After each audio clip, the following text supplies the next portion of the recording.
Todos los pueblos guardan en sus entrañas historias asombrosas que con el paso del tiempo van cayendo en el olvido.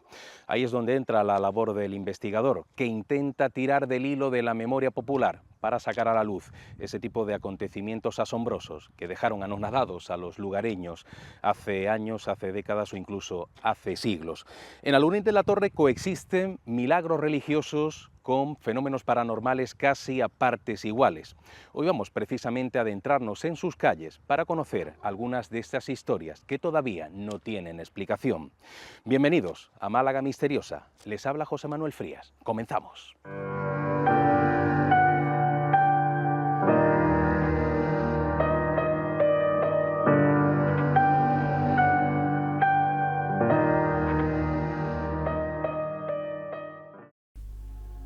A las afueras del municipio, al final del camino del Alamillo, encontramos una pequeña ermita que en ocasiones pasa desapercibida al viajero. A simple vista parece un lugar de culto como otros, y muy pocos saben que en su interior se custodia una imagen que es venerada en épocas de sequía.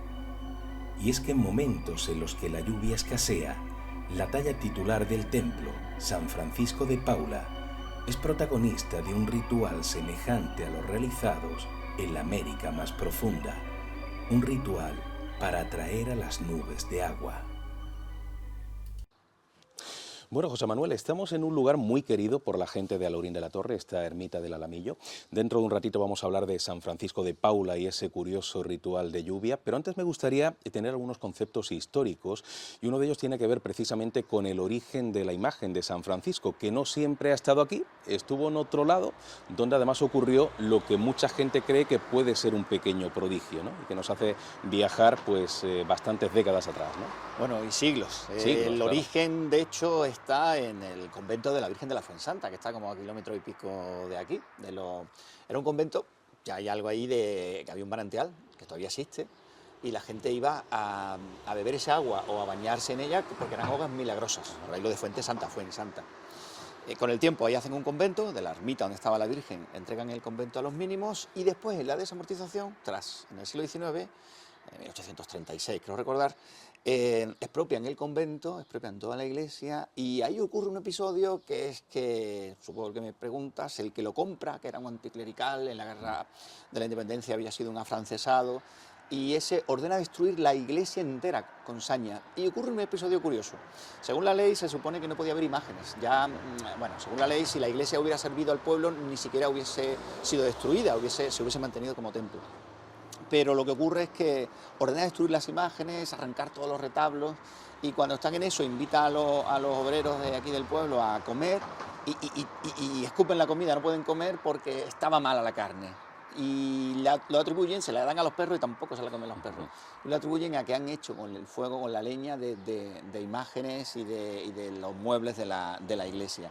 Entonces, atemorizados ya no quieren trabajar, no quieren seguir trabajando. Entonces, para que puedan seguir trabajando, le dice que bueno, vale, que se lleven el resto de las imágenes y que no rompan más. Y entonces se traen la Virgen de la Fuensanta aquí y la imagen de San Francisco de Paula. Y además una imagen de San Juan que ya estaba medio quemada, crean esta ermita, les da permiso porque esta ermita era y es propiedad particular, esto no es de la iglesia ni del ayuntamiento, es de los dueños de esta finca. Claro.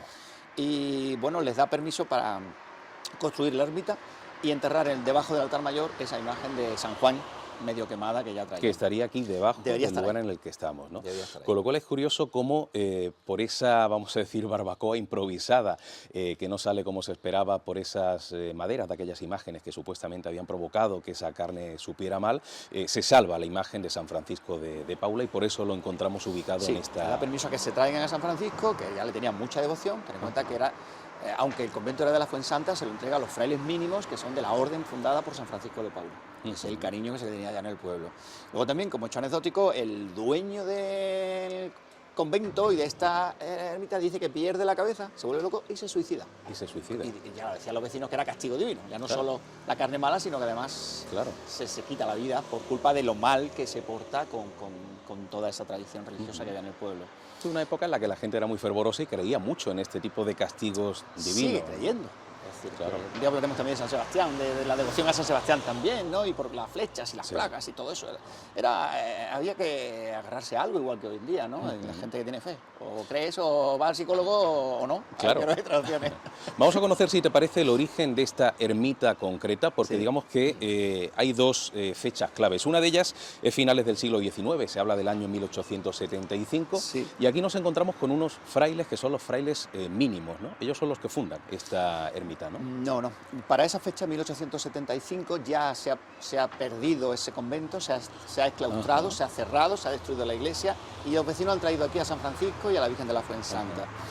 Juan Benítez, el que citaba esa fecha, 1875, que probablemente ahí se enriqueciera esa primera capilla que habían hecho los vecinos para San Francisco, la Fuensanta, y esa imagen de San Juan que debe estar ahí enterrada en el altar. Y luego ya la principal fecha es en los años 20, 1923, creo recordar, que fue que el nuevo propietario que tenía esta finca, Julián Gargos, que era un militar, un ingeniero militar que había estado en Melilla, recibe noticia de que su hija está muy enferma en Melilla, que va a morir, y entonces él se ampara en San Francisco de Paula y le promete que si la salva, pues que va a hacer una ermita mucho mayor. Y efectivamente, cuando ya iba para Málaga, ya se encuentra con un coche que viene diciéndole que la hija ha sanado, milagrosamente. ¿Y él cumple la promesa? Y él cumple la promesa y se hace aquí una gran ceremonia, viene el deán de la Catedral de Málaga, eso está recogido en la prensa, una fiesta enorme con vecinos, vecinas del pueblo, con sus mejores galas, y se inaugura este edificio que vemos hoy día. Que ya después, no tengo muy claro si en 1931 o en el 36, de luego en el 36 seguro, ya lo incendian, ya lo destruyen, y bueno, se destruyen sobre todo las imágenes. El edificio se queda como tal, lo saquean, se pierde la Fuensanta, se pierde San Francisco de Paula, y ya la imagen que tenemos hoy día, pues ya después la donan los nuevos propietarios, que eran condes de Bailén, que es otra familia. Con lo cual es curioso como para hablar de ese ritual de lluvia del que vamos a hacer mención a continuación, ya hemos hablado de dos historias que mucha gente cree que son milagrosas o que tienen un pequeño detalle, vamos a decir, enigmático. Antes de hablar de ese ritual, que a mí me parece interesantísimo, sobre todo para los que venimos de fuera de este municipio, porque la gente aquí se ha acostumbrado y es algo casi habitual, me gustaría saber un poquito sobre la figura de San Francisco de Paula, porque mucha gente dice que era un hombre que tenía capacidades especiales. Él nace en el siglo XV en Italia, y se habla de que él llegó a vaticinar la conquista de Otranto, vaticinó la toma de Constantinopla, incluso la subida al trono de Francisco I cuando estaba en el vientre de la madre, y ya él toca el vientre y dice, este niño, cuando todavía no se sabía que era un niño, este niño va a llegar a ser rey. Pero ante todo se le conoce como un gran eremita, ¿no? Era un hombre que vivía muy aislado, ¿no? Su origen es un ermitaño, no quiere, no sé, ser atraído por el poder de la Iglesia, los obispos. Acuérdate que en aquella época hasta los cardenales y hasta los papas tenían hijos, ¿no? Es decir, no naturales no reconocidos, pero había hijos, es decir, la Iglesia estaba en una forma muy diferente. Por ahí viene la reforma de Lutero, el follón protestante que será poco después. Entonces este hombre era un asceta, era un místico, y es verdad que eso atrae muchísima gente. Gana fama en todo el sur de Italia, luego ya en Roma y luego en Francia, y por eso lo llama el rey de Francia, lo llama allí a su corte, y han llamado a los hombres buenos, es decir, porque realmente tiene una fama de gente honrada, humilde, trabajadora. Fíjate que su hábito era entero negro, le llamaban los mínimos, porque incluso, bueno, no tenían que vivir con lo mínimo, tener lo puesto, incluso a la hora de la alimentación, tenían una alimentación que llamaban cuaresmal, todo el año era cuaresma, es decir, nunca comían carne, era algo en origen. Los manda el rey de Francia, se les manda un grupito a los reyes católicos cuando están en la conquista de Málaga, y ahí viene que les regala la Virgen de la Victoria y les da las tierras que hoy es el santuario de la Virgen de la Victoria. Claro. Con lo cual hablamos de un hombre que precisamente por llevar esa vida de asceta y por tener incluso esas capacidades supuestamente sobrenaturales, a muy poquito tiempo después de su muerte se beatifica, se canoniza, algo que normalmente suele ser un proceso bastante lento. Aquí parece que fue bastante express por todo lo que él había realizado en vida. Vamos a hablar de ese ritual de lluvia. Yo siempre lo digo, el que está habituado no le da tanta importancia como los que venimos de fuera, y que entendemos que lo que ocurre con esta imagen es algo parecido a lo que se lleva a cabo en las tribus de la América más profunda cuando hay épocas de sequía, ¿no? ¿Dónde surge esa tradición en la cual se supone que San Francisco hace de intermediador para que llueva en momentos en los que parece que no hay nubes en el cielo, ¿no? En esos momentos en los que hay sequía? Bueno, no hay una constancia documental. Si antes te he hablado, todo lo que te he referido era de documentos con bueno, narraciones del cura, prensa y demás. No Sí. hay una fecha más allá, por ejemplo, en documentos, quien más lo contaba era Juan Benítez Navarro en su libro de Historia de los Moraos, el que hablaba de ese origen, relataba esa tradición. Es decir, no sabemos exactamente en qué momento comienza, pero tú que haces referencia a ese ritual, la Iglesia Católica es muy inteligente desde que arranca, que coge todos los dioses paganos que decían ellos, los de los Cierto. romanos, y entonces pues van haciendo similitudes de diosas con santas y de dioses con santos. Entonces, todos, ¿no? De protectores del campo, de no sé qué. Entonces, según la época, según el momento, pues se va, digamos que potenciando una devoción u otra. En el caso de Alaurín, por ejemplo, tenemos a San Isidro Labrador en la iglesia parroquial. Y San Isidro, en el caso de Alaurín, viene de la mano de la Hermandad de Labradores que funda Franco, es decir, viene después de la Guerra Civil. Por eso San Isidro, aunque fue muy importante en esa época, cuando llega la democracia, se pierde la romería y se pierde todo eso. Y a pesar de que San Isidro, labrador madrileño, era para mucha gente el patrón del campo, en Alaurín de la Torre era San Francisco. ¿Por qué? Por lo que hemos contado antes de esa devoción que se le tenía a San Francisco de Paula como una imagen muy milagrosa, por ese recuerdo. Los frailes mínimos son los primeros que dan clase a las familias, a los niños del pueblo. Cuando no había maestros, ellos eran los maestros. Su casa era una casa enorme, el convento. Entonces, todas esas referencias hacen que había un gran cariño sobre la figura de San Francisco de Paula, de forma que cuando, dentro de todas esas tradiciones ancestrales, tienes que pedir en un pueblo agrícola que llueva, ¿a quién le pide? A quien más devoción le tiene, a San Francisco. Claro. Y ahí también viene esa tradición curiosa del bacalao, que claro, el bacalao estamos hablando de un producto que llega, pues bueno, de hace siglos y siglos, ¿no? Pero es un pescado salado, y bueno, eso de ponerle trozos de bacalao, como hemos visto ahora este año otra vez, pues para que pase sed. Claro, y pida con más ganas a Dios que llueva, subir un poquito más el listón, ¿no? Sí. Yo he llegado a escuchar que la tradición al parecer se inicia, todo esto lo dice la memoria popular, que a veces evidentemente se puede equivocar, ¿no? Que en un momento determinado se hace una procesión, en un momento de sequía, empiezan a aparecer unas nubes en un día despejado y eso es lo que inicia ese proceso. Sí. Pero tú que eres de aquí del pueblo, a mí me gustaría saber, y hay una pregunta clara, que es, realmente cuando ha habido épocas de sequía en el pasado, y se ha sacado en procesión a San Francisco de Paula, ¿alguna vez ha llovido de manera inmediata? Siempre se ha caído, que ha llovido. Porque a mí me han Digamos, contado que sí. que sí, por eso que sí. La que ha fallado más esta, que ha estado nublado, Sí. ha estado ahí, pero no ha terminado de llover, ¿no? Pero siempre se ha sacado y siempre se ha llovido.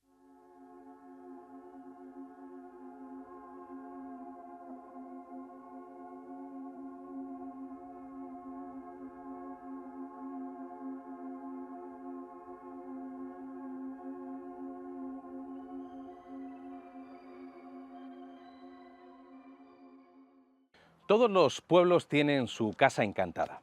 Incluso en Málaga capital tenemos cortijo jurado, no nos libramos. Alaurín de la Torre tiene una casa donde mucha gente dice haber vivido lo imposible, sería la Casa del Terror, y es esta que se encuentra a mi espalda.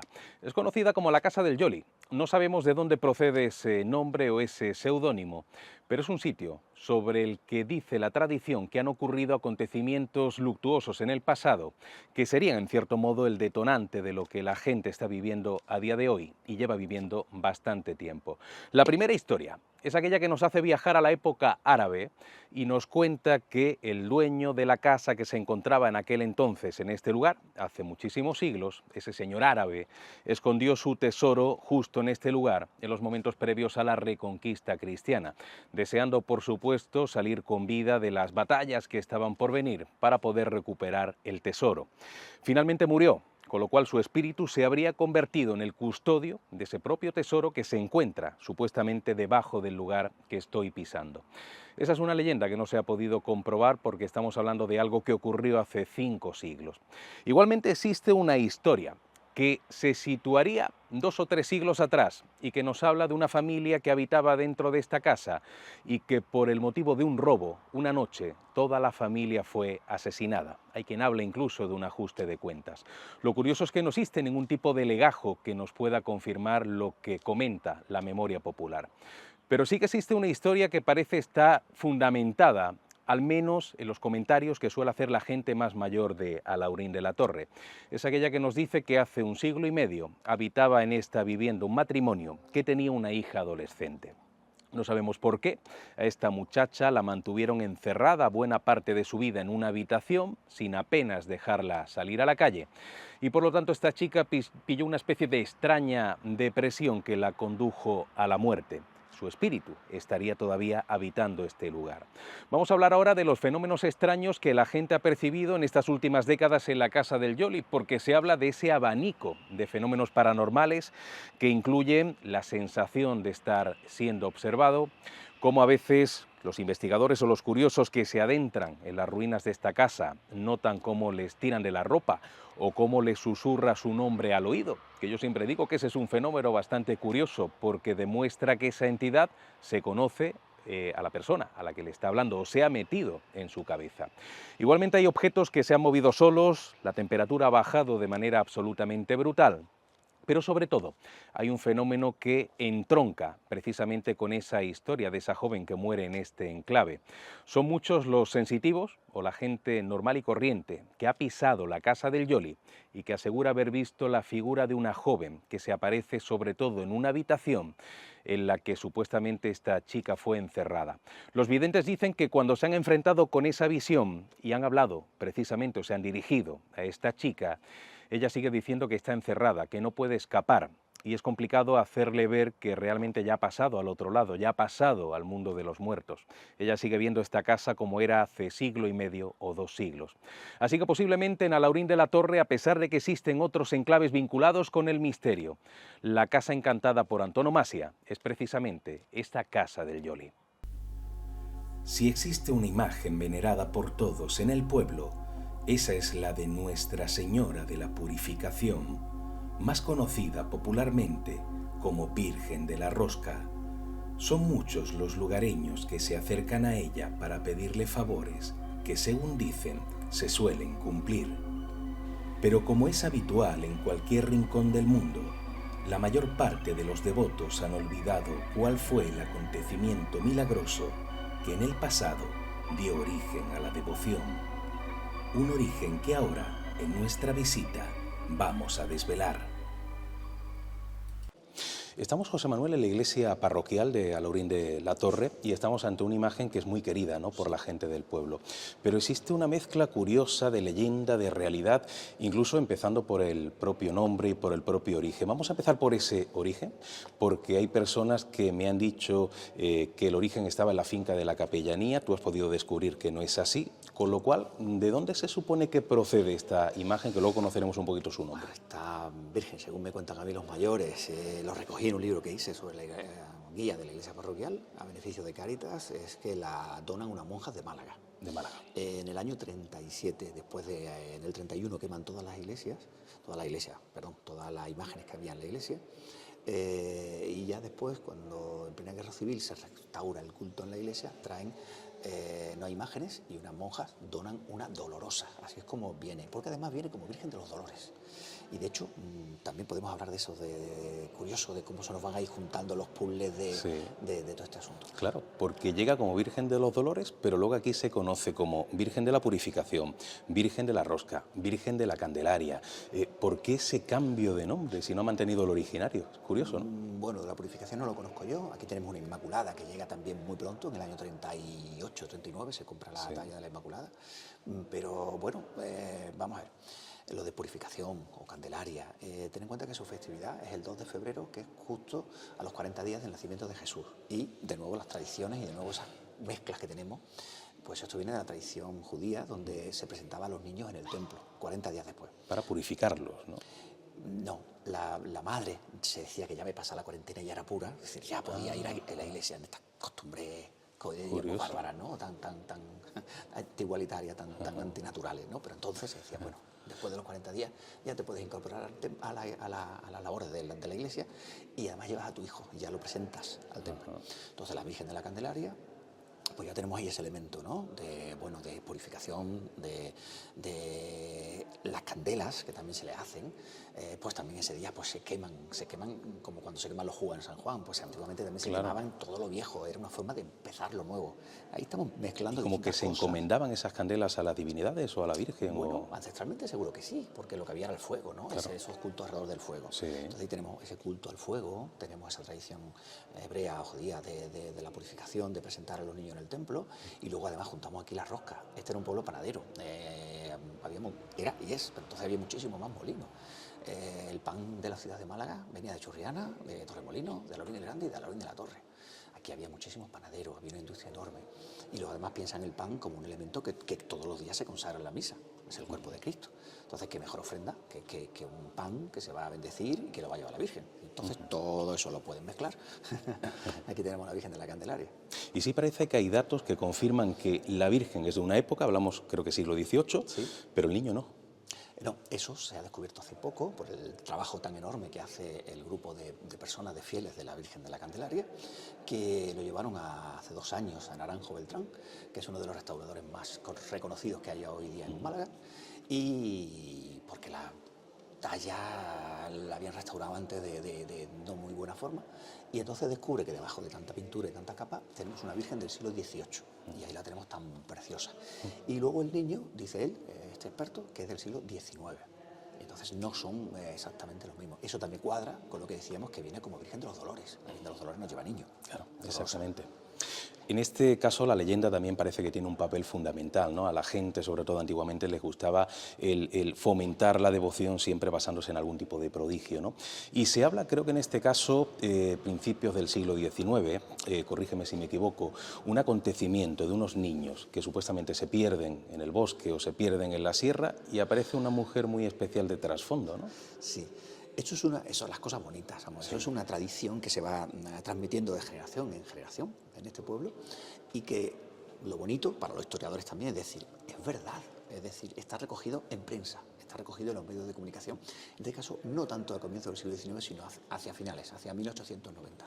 Y según esa prensa católica que recogía ese milagro, pues hablaba en este caso, de una sola, de una niña.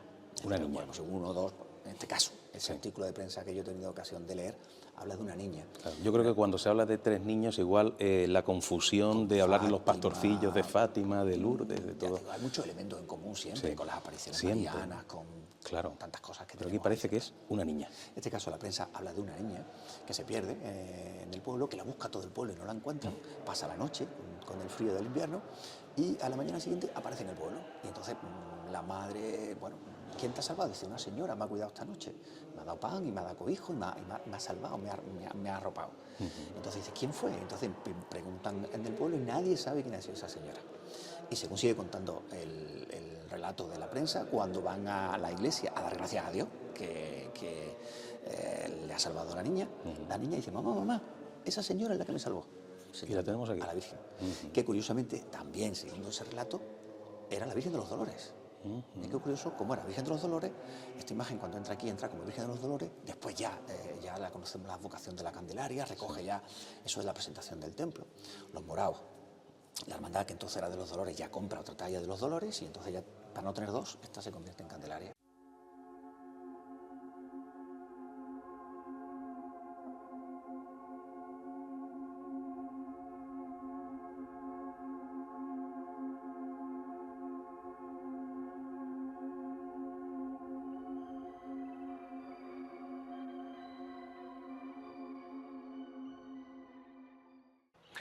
Nos encontramos en la finca La Capellanía. Hoy día es un club de tenis, pero es un edificio antiguo que tiene muchísima historia en este municipio.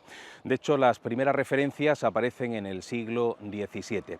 Era una finca privada, una finca que además tiene una habitación que hoy día, curiosamente, está cerrada con llave. De hecho, nos han confirmado hace un ratito que lleva 18 años cerrada con llave. Y es una antigua capilla. Yo tuve la suerte de entrar hace algunos años en ella y la verdad es que el viejo retablo que se conserva es una auténtica maravilla. En ese retablo existe una virgen de pequeño tamaño, cuyo pelo dicen que es pelo natural. No se sabe el autor de esa imagen, no se conoce la fecha, pero sí sabemos el motivo de por qué se creó en su momento esa capilla. El caso es que los dueños de la finca tenían una hija adolescente que quería ser monja, con lo cual lo que hicieron es recrear el ambiente de un convento para que ella pudiera ir acostumbrándose a ese ámbito de la religiosidad. Pero curiosamente esa capilla hoy día se ha convertido en escenario de fenómenos extraños. Ya no solamente el malestar de la gente cuando está delante de una imagen con pelo natural, que es algo que da ciertamente algo de mal rollo, sino que además dentro de esa habitación se han escuchado ruidos extraños. A pesar de estar perfectamente cerrada, son muchos los testigos que al pasar por delante dicen haber oído voces, haber escuchado pasos, incluso el sonido de un murmullo constante como si mucha gente estuviera rezando en su interior. Con lo cual, esa fenomenología que existe dentro de esa habitación, de manera absolutamente misteriosa, parece haberse extrapolado al resto de la vivienda. Con lo cual, en toda la finca hay gente que dice haber visto una figura, aparentemente la figura de un hombre, que camina de un lugar a otro. De hecho, es habitual los testigos que estando en el patio, de pronto han mirado hacia una ventana o hacia un ventanal y han visto esa especie de silueta oscura. Pero luego han ocurrido muchos otros fenómenos, entre ellos muebles que en un momento determinado te los encuentras en un lugar y al día siguiente, a la mañana siguiente, aparecen en un lugar completamente diferente, como si se hubieran desplazado completamente solos. Así que tenemos una casa encantada enclavada a las afueras de este municipio de Alhaurín de la Torre. Aunque se ubica en una zona algo apartada del casco urbano, la ermita del Cristo del Cardón es muy popular en la villa y son muchos los vecinos que a diario le rinden tributo.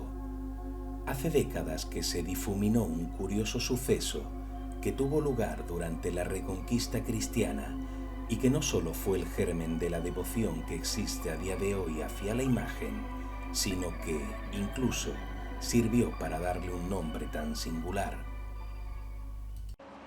Bueno, José Manuel, estamos en la ermita del Cristo del Cardón, otro punto de devoción en Alhaurín de la Torre.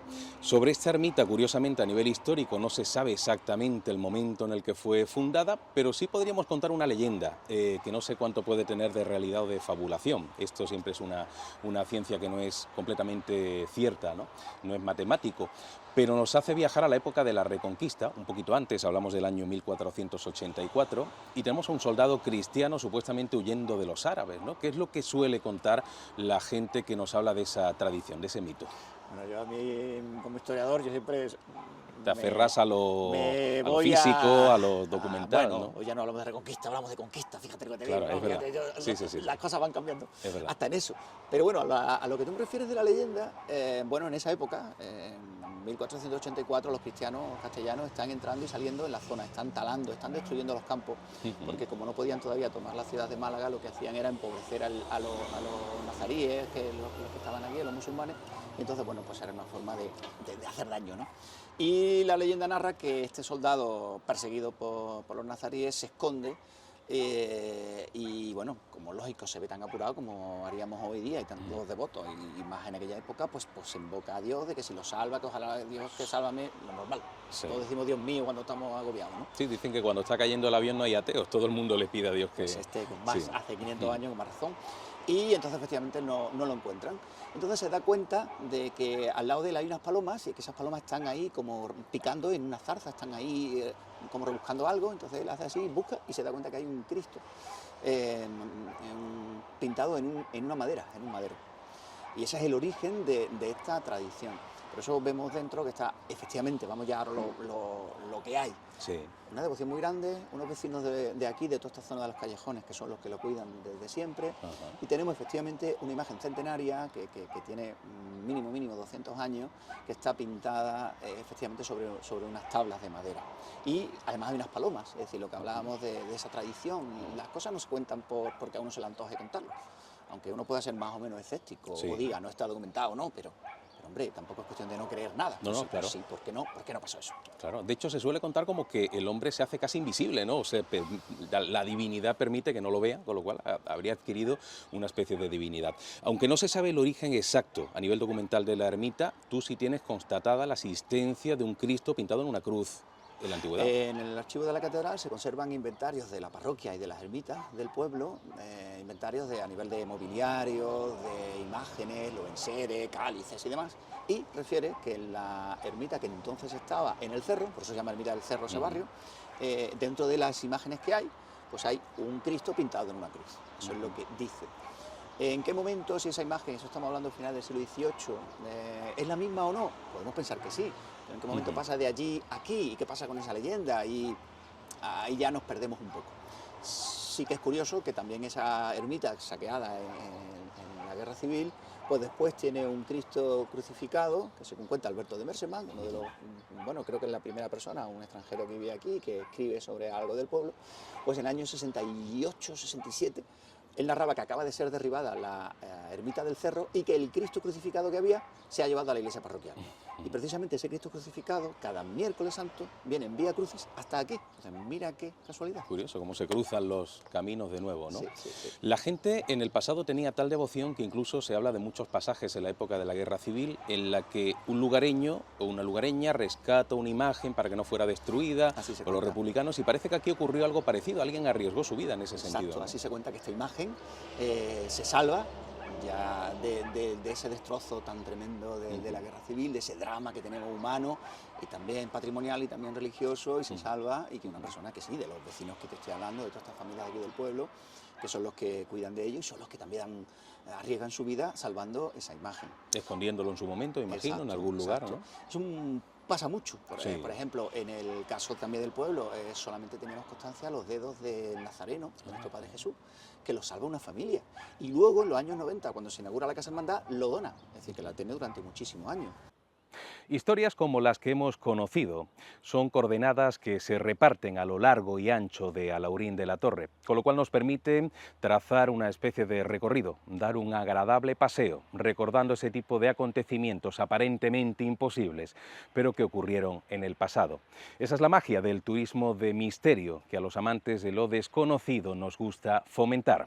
Nos vemos en una próxima edición de Málaga Misteriosa. Un fuerte abrazo a todos.